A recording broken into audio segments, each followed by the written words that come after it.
আজকে আমি পাড়া পুতার রেসিপি বানামো, লগে আবার কয়টা রুটিও বানামো। তন্দুরের লাগে ইস্ট মিশাই যে হ্যাঁ তন্দুর হয় নাই। এখন মুই মাংসটার ভালো মতো চকচক করে কাটিয়া বোম্বা মরিচ আর গোলমরিচ বাটমু শিলপাটায়। এখন এই মাংসটারে এই দিয়ে মাখলাম সুন্দরভাবে, সব ময় মশলা দিয়ে মাংসটা সুন্দর করে মাখতেছি এককালে এপিট ইপিট করিয়া।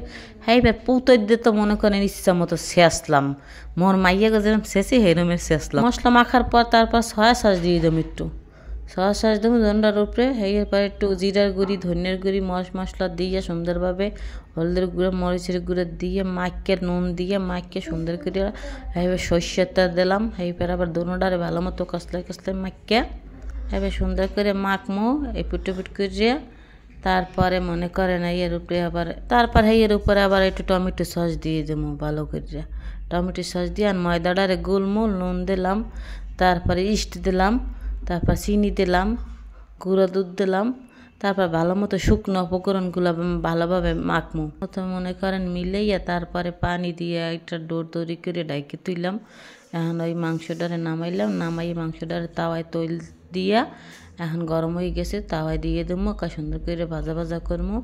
তান্দুরি কিন্তু মোর পাড়া পুতার রেসিপি এদের কইমই। এবার তো মনে করেন সুন্দর করে এখন ভাজতে আসি, এপিট এপিট করে দিলাম। এই এককালে ভাজা ভাজা হয়ে গেছে, সুন্দর একটা গন্ধ আইতেছে। রুটিটা ভাজে নিলাম, রুটিটা ভাই চিকেন তান্দুরি হয়ে গেছে। সুন্দর করে এখন প্লেটে পরিবেশন করবো।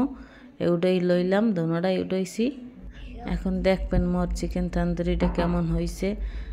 এই উপরে সব কিছু দিয়ে দিলাম, এই পাতাও দুগ্গ দিলাম, এই রুটি কটাও নিয়ে আইলাম। এখন আমরা সবাই খামো।